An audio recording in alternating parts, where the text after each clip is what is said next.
বিশ্বের সবচেয়ে বড় সেনাবাহিনী, কিন্তু নেতৃত্বের চূড়ায় হঠাৎ করেই তৈরি হয়েছে শূন্যতা। বাইরে থেকে দেখলে সবকিছু আগের মতোই কঠোর ও নিয়ন্ত্রিত, কিন্তু ভেতরে পর্দার আড়ালে চলছে নীরব এক ঝড়। সেই ঝড়ের কেন্দ্রবিন্দুতে আছেন চীনের প্রেসিডেন্ট শি জিনপিং।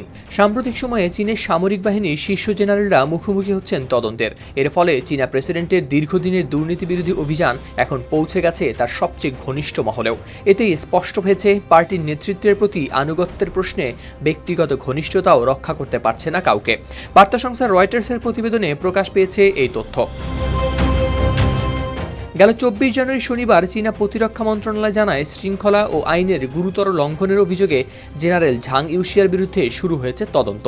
অথচ সিএমসির এই জ্যেষ্ঠ ভাইস চেয়ারম্যান প্রেসিডেন্ট শির পর দ্বিতীয় গুরুত্বপূর্ণ ব্যক্তি হিসেবে পরিচিত। চীনা বিশেষজ্ঞদের মতে, এই পদক্ষেপ নেওয়ার মধ্য দিয়ে শি যেন স্পষ্ট করে দিলেন ক্ষমতার বলয় এখন আরও ছোট ও কেন্দ্রীভূত।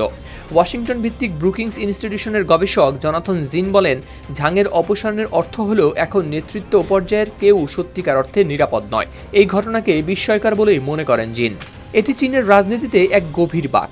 আগে দুর্নীতি বিরোধী অভিযানে মূলত দূরের বা কম গুরুত্বপূর্ণ ব্যক্তিরাই হতেন টার্গেট। এবার ভেঙে গেছে সেই সীমা। শি জিনপিংয়ের নিজের রাজনৈতিক সৌরজগতের ভেতরেই হানা হয়েছে আঘাত। কিন্তু এর ফলাফল কি? এতে কার্যত অচল হয়ে পড়েছে চীনের সামরিক নেতৃত্ব। গুরুত্বপূর্ণ পদ ফাঁকা, নির্দেশনা কে দেবে, সিদ্ধান্ত আসবে কোন পথে, এসব প্রশ্নের উত্তর এখনও নয় স্পষ্ট।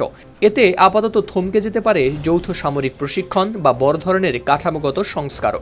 কিন্তু এসব জায়গায় নতুন কাউকে না বসালে বিশ্বের সবচেয়ে বড় সামরিক বাহিনীটি কিভাবে পরিচালিত হবে, সেটিই এখন সবচেয়ে বড় প্রশ্ন।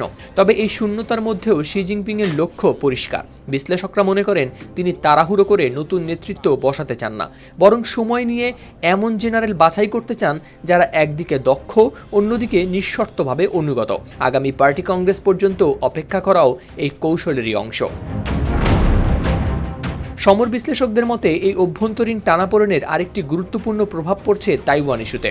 চীন সাম্প্রতিক বছরগুলোতে তাইওয়ানের আশেপাশে বড় সামরিক মহড়া চালালেও বিশ্লেষকরা বলছেন, এই মুহূর্তে বড় ধরনের সামরিক অভিযানের সম্ভাবনা একেবারে কম। কারণ সেনাবাহিনীর ভেতরের ঘর গোছানোই এখন শির প্রথম অগ্রাধিকার। সব মিলিয়ে এই দৃশ্যটা যেন ঝড়ের আগের নীরবতা নয়, বরং ঝড়ের পরের ধ্বংসস্তূপ, যেখান থেকে নতুন করে সব সাজানো হচ্ছে।